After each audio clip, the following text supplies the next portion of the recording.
I was reborn. Or, more accurately, I was dropped. Dropped right into the middle of a novel. The book was called The Titan of Industry, a cliché-ridden bestseller about a self-made man named Ethan Reed, the illegitimate son who clawed his way to the top of the corporate ladder. And Peyton Reed? She was the book's ultimate villain, a ruthless, vindictive shrew who ended up paralyzed, alienated, and utterly alone. In the original story, after a brutal car crash left her in a wheelchair, her family disowned her. She died in a squalid, damp basement, her body undiscovered for days. And now, standing in this sterile hospital hallway, watching the pale, sullen woman in the wheelchair, my heart was hammering against my ribs. Take the cripple, I don't care who does. But I'm not paying another cent for her medical bills. If you have to, just roll her out onto the street and let her die. The shrill voice cut through the quiet hum of the corridor. I quickened my pace, turning the corner just in time to see a wheelchair shoved violently out of a room, nearly crashing into me. The woman in the chair was skeletal, her long black hair hanging in greasy strands over her face. She was as still and lifeless as a statue. If not for the faint rise and fall of her chest, I would have thought she was already dead. Peyton, darling, it's not that your aunt is cruel. The woman who'd pushed her spat in the wheelchair's direction. Just think about it. What's the point of you being alive like this? Frowning, I stepped forward, pulled a tissue from my pocket, and gently wiped the spittle from the woman's hair. I brushed the dark strands aside, revealing a face that was pale but exquisitely structured. A high, straight nose, thin lips. Even with her eyes closed, you could tell she was a beauty. Ma'am, I said, turning to the abrasive woman. This is a hospital. Please watch your tone. Oh, look, another do-gooder, the woman sneered, sizing me up. And who are you to her? I'm Dr. Alex Sterling, I said, straightening my back. The patient needs quiet. I'm going to have to ask you to. Quiet, she screeched, cutting me off. Peyton Reed is a nobody now. Her legs are useless, her company's bankrupt, and even her fiancé ran for the hills. If I were her, I'd have already. How much does she owe? I asked, my voice cutting through hers. A nearby head nurse answered quietly, $9,800 and change. I pulled out my phone and checked my bank app. My balance was just over $10,000. My salary had just been deposited. I've been planning on getting a new phone. I'll cover it, I said, looking the woman dead in the eye. And since you're abandoning her, I'll take responsibility for her. The hallway fell silent. The woman in the wheelchair finally opened her eyes. They were as dark and cold as obsidian, her gaze sweeping over me for a fraction of a second before falling again. The head nurse grabbed my arm. Dr. Sterling, don't be impulsive. I know what I'm doing, I said, patting her hand before turning back to the aunt. So, what do you say? The woman stared at me as if I were insane. Huh, I've never seen a fool so eager to take a cripple home with him. Fine, you want to be a saint? You take her. Just don't ever come crawling to me. With that, she spun on her high heels and stormed away. I let out a long breath and knelt, bringing myself to eye level with the woman in the wheelchair. Hi, my name is Alex Sterling. I'm a doctor here. Would you be willing to come home with me? She lifted her head, her gaze as sharp as a scalpel. Why? Because... I chose my words carefully. Because nobody deserves to be thrown away. She let out a cold, humorless laugh and turned her face away, resuming her lifeless posture. Peyton Reed's worldly possessions were pitifully few. A small bag with a couple of changes of clothes and a dead iPhone. As I wheeled her out of the hospital, she remained completely silent, like an exquisite, broken doll. My apartment was small, a one-bedroom in Logan Square that was barely big enough for two. After getting her inside, I pushed her wheelchair into the center of the living room. This is your home now.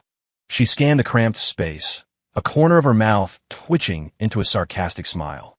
Dr. Sterling, what's a doctor's salary these days? Enough to afford a place like this and take in a charity case. I ignored the barb. Are you hungry? I can make you something.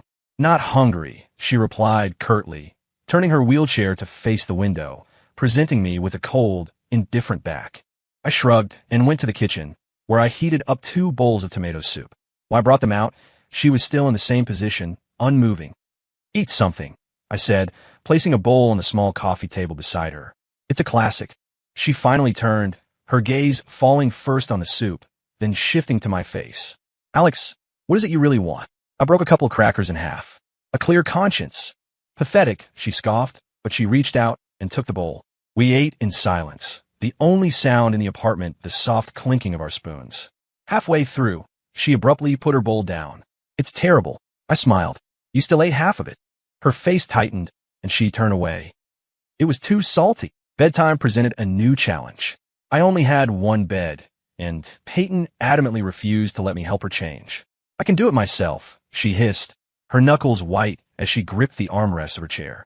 An unnatural blush crept up her pale cheeks. You sure? I raised an eyebrow. This place isn't exactly ADA compliant. Get out, she said through gritted teeth. I had no choice but to leave the bedroom, leaning against the doorframe to listen. First came the squeak of the wheelchair wheels on the hardwood, then the rustle of fabric, followed by a sickening thud. Don't come in, she yelled, her voice sharp, stopping me as my hand reached for the doorknob. I can handle it. Another 10 minutes passed before I heard a barely audible, it's done. When I pushed the door open, Peyton was already in bed, the covers pulled up to her chin, her face a taut mask. Her clothes were scattered on the floor, the wheelchair lying on its side. Good night, I said softly, tucking the blanket in around her. She closed her eyes, her long lashes casting shadows on her cheeks. In the middle of the night, I was woken by the sound of suppressed sobs. In the faint moonlight filtering through the window, I could see Peyton's back was to me, her shoulders trembling. I pretended to roll over, making a deliberate noise. The crying stopped instantly. The room was silent once more. I had the next day off and slept until noon. When I woke up, I found an extra blanket draped over me. Peyton was already in her wheelchair by the window, reading a book. Morning, I said, rubbing my eyes. She didn't look up. It's 1 in the afternoon. I shuffled out of bed sheepishly and saw a container of oatmeal and some fruit on the dining table. You did this? I asked, surprised. Delivery, she answered coolly. I used your phone. Venmo. I took a bite. The oatmeal was surprisingly good. Thanks. She just grunted and went back to her book. The sunlight streamed through the window, casting a soft halo around her. For a moment, she didn't look like a sullen, broken woman, but an elegant lady from a wealthy family. After I ate, I suggested we go for a walk. Her expression soured immediately. No, just to the park downstairs. I said no. She snapped, her voice suddenly shrill. She knocked over a glass of water on the table. You want everyone to see what a pathetic wreck Peyton Reed has become. Is that it? I silently wiped up the spill and didn't bring it up again. That afternoon, I went to the grocery store. When I got back, Peyton wasn't in the living room. The bedroom door was closed, and I could hear a faint noise from within. Peyton, I knocked. I'm home. No response. A terrible feeling washed over me, and I threw the door open. Peyton was sitting on the edge of the bed, a fruit knife in her hand, holding the blade against her wrist. Stop. I lunged forward and snatched the knife from her. What are you doing? She looked at me coldly. What? Are you going to take away my right to die too? I was trembling with anger. I paid 10 grand to keep you alive. Your life is mine to worry about now, and you don't get to throw it away without my permission. Alex, she said, a cruel smirk on her pale face. Who do you think you are? Some kind of savior. I threw the knife out the open window and knelt in front of her. I'm not a savior, but I can't just stand by and watch you die. She turned her head away, but not before I saw that her eyes were red. That night, I sat on the edge of her bed and told her my story. I was an orphan, raised in a series of foster homes. In middle school, I got seriously ill, and with no money for treatment, I almost died. So, I said softly, just do it for me. Live a little longer. Peyton was silent for a long time. Finally, she gave a tiny, almost imperceptible nod. As the days passed, Peyton's attitude slowly softened. She stopped talking about death and even began to help with small things around the apartment. One evening, I came home from a long shift to the smell of food cooking. Peyton was in her wheelchair in front of the stove, a simple meal of chicken and roasted vegetables laid out on the counter. Try it, she said, not meeting my eyes. If it's bad, you don't have to eat it. I took a bite of the chicken. It was perfectly seasoned. My eyes widened in surprise. This is delicious. The corner of her mouth lifted slightly before she quickly suppressed the smile. I used too much salt. From that day on, Peyton took over the cooking. I bought her a new smartphone, and she spent her days researching recipes on YouTube. Her culinary skills improved dramatically. We're having salmon tonight, she announced one evening as she dished it onto plates. I leaned in to smell it. Smells amazing. She gently pushed me away. Don't stand so close. But I noticed that this time, her expression wasn't one of disgust.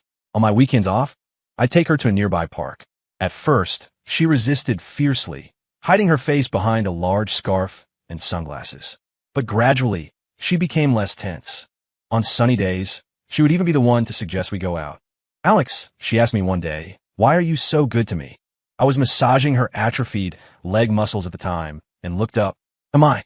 Yes, she said, looking at me intently. You could have just left me there. I thought for a moment. Maybe because, when I look at you, I see a part of my old self. Lonely, hopeless, needing someone to pull me out of the darkness. She was quiet for a while before saying softly, "Thank you." Those two words felt like a piece of candy, melting sweetly in my chest. The changes in Peyton became more and more obvious. She started taking care of her appearance, tying her long hair back in a neat ponytail. She would text me when I worked late, asking when I'd be home. She even developed a habit of making me a cup of hot lemon tea every night. But I noticed that sometimes she would stare at her legs, her expression turning dark and terrifying. "Do you want to walk again?" I asked her directly one day. "I know a great physical therapist." "No," she cut me off coldly. "Don't waste your energy."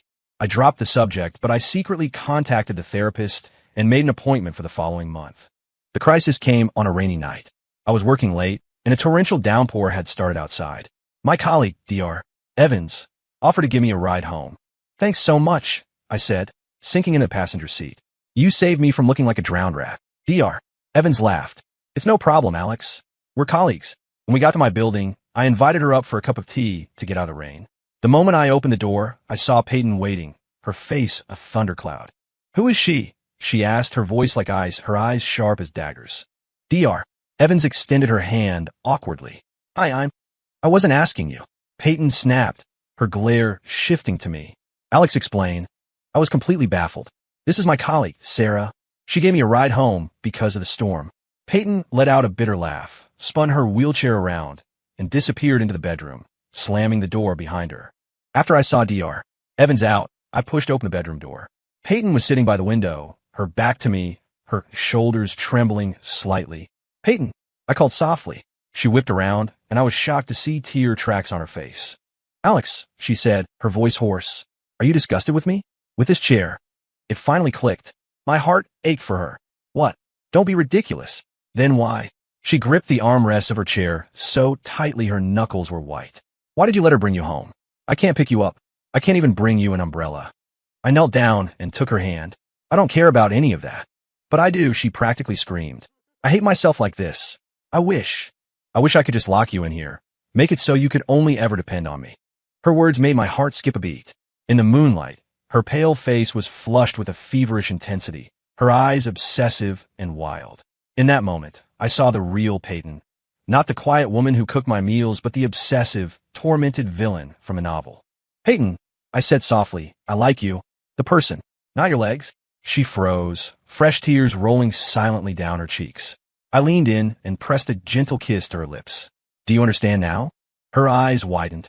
Then, she grabbed the back of my head and deepened the kiss, her touch desperate and possessive. After we made things official, Peyton became even more attached. She'd call me into the kitchen while she was cooking, ostensibly to taste something, but really just to steal a kiss. When I was on night shift, my phone would buzz with a constant stream of texts asking when I was coming home. She even started researching physical therapy, secretly doing leg exercises on her own. "Thinking about walking again?" I teased her. Her ears turned red. "Yes." I swept her up in a hug. "That's fantastic. I already made an appointment with a therapist for next week." "Not yet," she interrupted. "First, your birthday." I'd almost forgotten. My birthday was just a few days away. On the day itself, I had to work late. When I got home, the apartment was pitch black. "Peyton." I fumbled for the light switch, but it wouldn't turn on. The power was out. In here, her voice came from the bedroom. I followed the sound and found the room lit by a few candles. Peyton was sitting on the edge of the bed, a lopsided cake on a nightstand in front of her. "Happy birthday," she said softly. It's my first time making one. It's probably not very good." In the candlelight, her face was incredibly soft. I noticed fresh burn marks on her hands, and a lump formed in my throat. "Thank you," I said, my voice choked with emotion. "I love it." She smiled, and it was the most beautiful smile I had ever seen. Just as we were about to cut the cake, the power surged back on. The harsh overhead light flooded the apartment, revealing the utter chaos in the kitchen, spilled frosting, scattered utensils, and most damningly, a clear set of drag marks on the floor. I understood instantly. She had fallen and had to crawl back to her wheelchair, but she had been determined to finish that cake. "Peyton." I wrapped my arms around her, my heart aching. She whispered in my ear, "Alex, I love you." Our life together was sweet and peaceful, until the day the doorbell rang unexpectedly. Standing outside were a man and a woman I didn't recognize. The man was tall and handsome, the woman graceful and lovely. They were holding several expensive-looking gift bags. "Can I help you?" I asked, confused. "Hello," the man said politely. "I'm Ethan Reed, and this is my wife, Maya Bishop. We're here to see Peyton." My entire body went rigid. These were the hero and heroine from novel. "She's not here," I said coldly, moving to close the door. "Alex," Peyton's voice came from behind me. "Let them in." I turned in surprise. Peyton was sitting in her wheelchair, holding a stray cat we had found last week. Ethan Reed's jaw nearly hit the floor. "Peyton, you have a cat." Peyton shot him a look. "Is there a law against it?" Maya looked just as stunned. "Peyton, you've changed so much." "Cut the crap," Peyton said impatiently. "Put the stuff down and go help in the kitchen." I stared, dumbfounded, as the legendary hero and heroine of the book meekly went to the kitchen to wash vegetables, while Peyton calmly began to brush the cat's fur. I pointed toward the kitchen, unable to form a coherent sentence. Peyton pulled me down to sit beside her. "My brother and his wife." "Brother?" I exclaimed. "But in the book." "The book is the book," she cut me off. "The reality is, Ethan is my half-brother. Our father was a monster who drove my mother to her death, and then tried to turn us against each other." She said it all so casually, as if she were talking about someone else's life. During dinner, Ethan took out a bank card. "Peyton, here's $4 million. Peyton snatched it from his hand. I appreciate the sentiment, and I'll take the money. While you're at it, use some of it to buy this condo for me." Ethan was speechless. Maya was speechless. I was speechless. After dinner, the siblings talked privately on the balcony. I overheard Ethan say, "You've really changed, Peyton." Peyton's voice was softer than I'd ever heard it. "Yeah, it's because I found someone I want to protect." After her guests left, Peyton took my hand. "Alex, I want you to come with me to physical therapy next week." I looked at her, overjoyed. "Are you sure?" "I'm sure," she said, kissing me. "I want to stand up again. I want to stand on my own 2 feet, right next to you." In the moonlight, her eyes shone like stars. I knew then that the dark, bitter Peyton Reed was gone for good. In her place was someone new, someone who loved me deeply. Extra 1. Our happy life the day Peyton decided to start physical therapy. The weather was perfect. Sunlight streamed through the blinds. And when I woke up, she was already dressed and waiting for me in her wheelchair. She wore loose-fitting athletic pants and a black t-shirt, her hair pulled back in a high ponytail. She looked ready for anything. "Today's the day?" I asked, rubbing my eyes, a little surprised by her eagerness. "Yep." She nodded, her fingers drumming unconsciously on the armrest. "Didn't you say you made an appointment?" I slid out of bed and knelt in front of her, taking her hands in mine. "Are you sure you're ready?" She bit her lip, her gaze flickering for a second before hardening with resolve. "I can't stay like this forever." I smiled and leaned in to kiss her forehead. "Okay, I'm with you all the way." The rehabilitation center was bright, spacious, and filled with state-of-the-art equipment. The therapist, a warm and professional woman in her 30s named Dr. Lynn, gave Peyton a thorough assessment before laying out a treatment plan. "The muscle atrophy isn't as bad as it could be, but the nerve damage will take time to repair, Dr. Lynn told me. "The initial phase will be very painful. She's going to need a lot of encouragement from you." I nodded, my eyes on Peyton. She sat on the therapy table, looking down, her expression calm, but I knew she must be terrified. The first day's exercises were simple, passive joint movements and light electrical muscle stimulation. Even so, beads of sweat formed on Peyton's forehead. She gripped the edge of the table so hard her knuckles turned white. "It's okay to say it hurts," I said, standing beside her, my heart aching. She just shook her head, gritting her teeth. "I'm fine." By the end of the session, her face was deathly pale, and she looked as if she'd been dragged through water. I knelt to wipe the sweat from her brow, and she suddenly grabbed my wrist, her voice low and ragged. "Alex, am I pathetic?" I was taken aback for a moment, then shook my head firmly. "Don't be ridiculous. You're the strongest person I've ever met." She didn't say anything, just leaned her head against my shoulder and let out a soft sigh. 3 months of grueling therapy went by. Peyton's progress was slow, but it was there. She started to regain sensation in her legs, first tingling, then the ability to feel sharp pain or changes in temperature. Dr. Lynn said it was a great sign. The nerves are waking up. One afternoon, we were the only 2 left in the therapy room. Peyton was sitting on the edge of a mat, her hands gripping a set of parallel bars, trying to push herself up. Her arms trembled with the effort, sweat plastering her hair to her temples. "One more time," I said, standing in front of her, my hands outstretched. "I've got you." She took a deep breath, clenched her jaw, and pushed with all her might. Her knees bent, and then, miraculously, her feet planted firmly on the floor. I'm standing, she whispered, her voice trembling, her eyes wide with disbelief. Yes, you're standing. I nearly shouted with joy, rushing to steady her hips. Easy now. Don't rush it. Her legs were shaking violently, but they were holding her weight. It was only for a few seconds, but she had done it. She had stood up on her own. Alex. She looked up at me, her eyes welling with tears. I did it. I pulled her into a hug, and she collapsed against my chest, her body trembling with emotion. Yeah, you did, I murmured into her hair. I knew you could. That night, we broke our rule and opened a bottle of red wine to celebrate. Peyton sat on the couch while I knelt before her, gently massaging her calves. Sore? I asked. She shook her head, looking down at me. She reached out and touched my face. Alex, thank you. I smiled. For what? For not giving up on me. I took her hand. Peyton, I will never give up on you.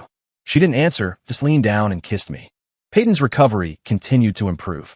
She couldn't walk long distances yet, but she could get around with a walker. Our life settled into a new normal. She took on more household chores and even got into baking. The first time she tried to make cookies, she nearly burned the kitchen down. I rushed in to find her frantically trying to turn off a smoking oven, her face smudged with flour. It's a disaster, she said, annoyed. I couldn't help but laugh as I wiped her cheek. It's okay. It's like that the first time. She frowned, but I wasted all the ingredients. Try again, I suggested.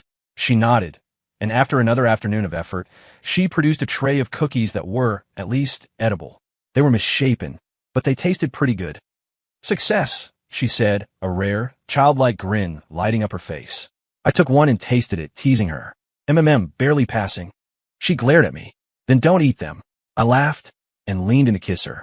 But my girlfriend made them, so I have to eat every last one, even if they're terrible. Her ears turned pink, and she gave me a light shove. Smooth talker, Peyton's brother, Ethan, visited occasionally, always bringing a mountain of supplements and organic foods to help with her recovery. Peyton would roll her eyes, but always put everything away neatly. Were you and your brother always close? I asked her once. She was quiet for a moment. He was always good to me. I was just too stubborn to see it back then. I nodded and didn't press. Then one day, Ethan asked me out of the blue, Dr. Sterling, what about your family? Should we all have dinner together sometime? I paused and smiled. In this world, I'm an orphan. No family to speak of. Ethan looked embarrassed. Oh, I'm sorry. It's fine. I waved it off. I'm used to it. Peyton, who had been listening, suddenly spoke. Alex, yeah, this weekend, you're coming home with me, she said. Home? I didn't follow. She looked out the window, then said, Alex, when my legs are a little better, let's get married. My hand froze. What did you say? She turned to face me, her eyes deadly serious. I said, let's get married. My heart skipped a beat, and then a huge grin spread across my face. Okay, but what? Isn't proposing supposed to be my job? I raised an eyebrow. She sniffed. It doesn't matter who asks. I laughed out loud and took her hand. Peyton Reed, you're never getting away from me. She squeezed my hand back, a small smile playing on her lips. Good? I'm not trying to. Extra 2.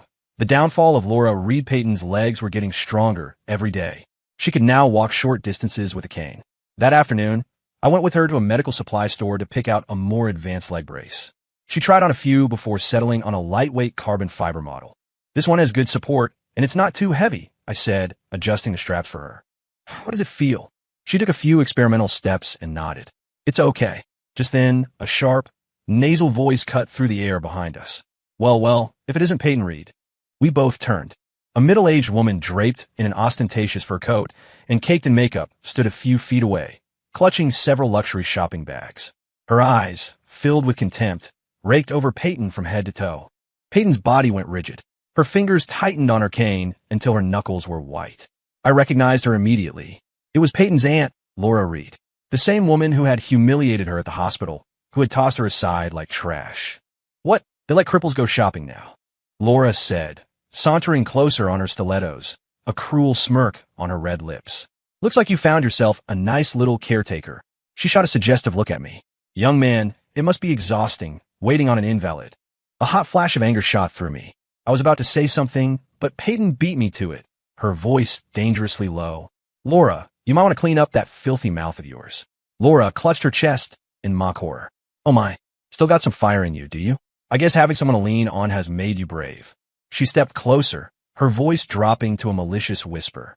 Peyton, do you really think you can ever go back to the way things were? Stop dreaming. You're a washed-up cripple. Even your own parents didn't want you. Peyton's face went chalk white, but she didn't flinch. Instead, a cold smile touched her lips. Laura, you should pray that you stay on top forever. The venom in her eyes made Laura recoil for a second before she bristled with rage. You, ma'am, I stepped directly in front of Peyton, my voice like ice. If you continue to harass my girlfriend, I won't hesitate to call security. Laura blinked, then let out a derisive cackle. Girlfriend? Huh, Peyton, I guess a broke, clueless doctor is all you can get now. She tossed her hair and turned to leave, deliberately bumping Peyton's side as she passed. Peyton swayed, and I quickly steadied her. Are you okay? She shook her head, her gaze dark as she watched Laura's retreating back. Alex, she said softly, let's go home. On the way back, Peyton was silent. I knew Laura's appearance had ripped open a wound that had just begun to heal. That night, I came out of the shower to find Peyton in the study, sitting in front of her laptop. The cold glow of the screen made her features look sharp and dangerous. What are you looking at? I asked, coming up behind her to massage her shoulders. She didn't look up, her fingers flying across the keyboard. Laura Reed. I leaned in. On the screen was a detailed business intelligence report. Several of the med spas owned by Laura Reed were under investigation for providing illegal medical services. She's made a lot of dirty money with those clinics over the years, Peyton said with a cold laugh. Passing off cheap fillers as high-end imports, performing cosmetic procedures without a license. There's already a list of customer complaints a mile long. I frowned. That's serious? Worse. She clicked open another file. She's also been cooking her books. Tax evasion. The numbers are substantial. I was surprised. How did you find all this? She finally looked up at me, a faint, dangerous smile on her lips. Alex, did you really think I spent all those years in the business world for nothing? It hit me then. Peyton Reed was once the ruthless head of Reed Industries. Even though she had stepped down, her network and her killer instincts were still very much intact. What are you going to do? I asked. She closed the laptop, her eyes turning to ice. Make her pay. A week later, Laura Reed's med spas were raided. 3 of her locations were shut down. When the news broke, her clients demanded refunds en masse, and her business partners pulled their funding. To make matters worse, the IRS launched a full-scale audit, uncovering nearly $10 million in unpaid taxes. Laura panicked. She started calling in favors, even reaching out to Ethan, begging him for help. Ethan, you're close with your sister. Can't you just ask her to let this go? Laura was practically sobbing over the phone. Ani knows she was wrong. I was terrible to her before. Ethan hung up on her and immediately called Peyton. Peyton, Laura's trying to get to you, he said, his tone complicated. It sounds like she's really at the end of her rope. Peyton was in the kitchen making coffee. She didn't even turn around. What's that got to do with me? Ethan sighed. Her assets have been frozen. Her house is being foreclosed on, and I hear she's drowning in debt. I sat on the sofa, listening silently, feeling not a shred of pity. I remembered how Laura had treated Peyton at the hospital, how she had practically wished her dead. Now that the tables had turned, she knew how to beg for mercy. Laura's end was even more miserable than we'd imagined. Her business empire collapsed, leaving her with a mountain of debt. Creditors hounded her daily. She had to sell her mansion and luxury cars, moving into a tiny, run-down apartment. The irony was, none of the high society friends she had once fawned over would even take her calls. One evening, Peyton and I were having dinner at a restaurant when we saw her. She was wearing cheap clothes, her hair was a mess, and her makeup was smudged. The arrogant woman was gone. When she saw us, her eyes darted away, and she hurried out, her head down. Should we follow? I asked. Peyton shook her head, took a sip of her wine, and said flatly, there's no need.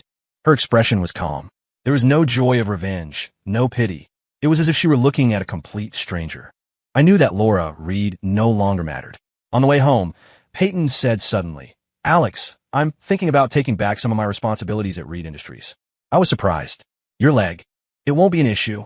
She smiled. Besides, Ethan's carrying too much on his own. I want to help him. I squeezed her hand. Whatever you want to do, I'll support you. She leaned her head on my shoulder. Thank you. I kissed her forehead. For what? For giving me the courage to start over. I smiled and held her tighter. Peyton, your good days are just beginning. And as for those who hurt you, they will always, eventually, reap what they sow. Extra 3. Peyton's perspective. I hated the world. From the day of the car crash, my legs were nothing more than 2 useless dead weights. And the people who had once orbited my life, family, friends, my fiancée, vanished as if I were a plague. The day my aunt came to the hospital, I kept my eyes closed and pretended to be asleep. Take the cripple, I don't care who does. Her voice was a shrill nail on a chalkboard. I'm not paying another cent. I'd expected it. The Reeds had always been that way. Profit over people, power over principle. Just like my father, who had discarded my mother for a better business alliance. Just like me, when I had ruthlessly pushed Ethan down to secure my own position. This was just karma. I calmly waited for death to come for me. But then a doctor named Alex Sterling knelt in front of me and bought my life for $10,000. His apartment was small, a one-bedroom with worn-out furniture. When he wheeled me inside, he had this look of idiotic kindness on his face. This is your home now. Home? I scoffed internally. A cripple doesn't have a home. He made me soup. It was bland and terrible, but I ate it all because I was starving. That night, he tried to help me change, and I drove him out of the room with a rage that surprised even me. I can do it myself, but I couldn't. I couldn't even do something that simple. When I fell from the wheelchair, the pain was blinding, but I bit my lip until it bled to keep from crying out. When Alex rushed in, I was curled up on the floor like a dying animal. Get out! My voice was shaking. Don't look at me. He didn't say a word. He just silently lifted me back onto the bed and then cleaned up the mess I'd made of myself in the room. In that moment, I hated my own powerlessness more than anything in the world. Alex was an infuriating man. Every morning, he'd buzz around me with an endless stream of questions. What do you want for breakfast today? Want to get some sun? Let me massage your legs. I would brush him off with annoyed grunts, but slowly, I grew accustomed to the noise of his presence. One day, while he was at work, I took a fruit knife and held it to my wrist. Being alive is just a burden anyway, but just as the cold steel touched my skin, the lock turned. Peyton! Alex burst in, his face white as a sheet as he tore the knife from my hand. What are you doing? I stared at him. My life is my own. He was shaking with anger. I paid 10 grand for that life. It was almost funny, a broke doctor trying to play God. But that night, he sat by my bed and told me his story, growing up in the foster system, nearly dying alone in a dorm room because no one was there to care. So, he said, his voice soft, just do it for me. Live a little longer. I turned my back to him as silent tears soaked my pillow. I started cooking for Alex. The first time I tried to fry an egg, I nearly set the smoke alarm off. He ran in and turned off the stove, and I snapped at him. Who told you to come in here? He just smiled and wiped a smudge of grease from my cheek. I'll teach you next time. Gradually, I learned how to make soup, stir fries, even bake cookies. Every time I watched him eat what I'd made with genuine enjoyment, a strange warmth would bloom in my chest. This isn't right. I was Peyton Reed, a shark, feared. Now I was puttering around a kitchen like a housewife. What was even more terrifying was that I found myself waiting for him to come home from work. The night of the big storm, Alex came home with a female colleague. This is my co-worker, he said with a smile. I stared at the woman's hand on his arm, and my chest tightened as if a snake were coiled around it. Who does she think she is, touching him? The moment Alex saw her out, I exploded. Are you disgusted with me? Do you think I'm not good enough for you anymore? My voice was raw. He just stood there, stunned, before pulling me into a tight hug. Peyton, I like you. The person. I buried my face in his shoulder and sobbed. It was so humiliating. To lose control over something so trivial. Physical therapy was hell. But every time I wanted to give up, I would see Alex standing across the room, his eyes shining as he looked at me. You got this, he would mouth. He was such an idiot. But it was that idiot who got me through the worst of the pain. The first time my feet stood firm on the ground, Alex hugged me, his own eyes red. You did it. I leaned into his embrace, breathing in the familiar, clean scent of antiseptic from his scrubs, and thought, it's good to be alive. Now, Alex is asleep beside me, his breathing deep and even. I gently traced the line of his brow, remembering a question he once asked me. Peyton, do you ever regret meeting me? Regret it. I lean close to his ear and whisper, Alex, you are never, ever getting rid of me. In his sleep, the corner of his mouth quirks into a smile, and his arm tightens around my waist.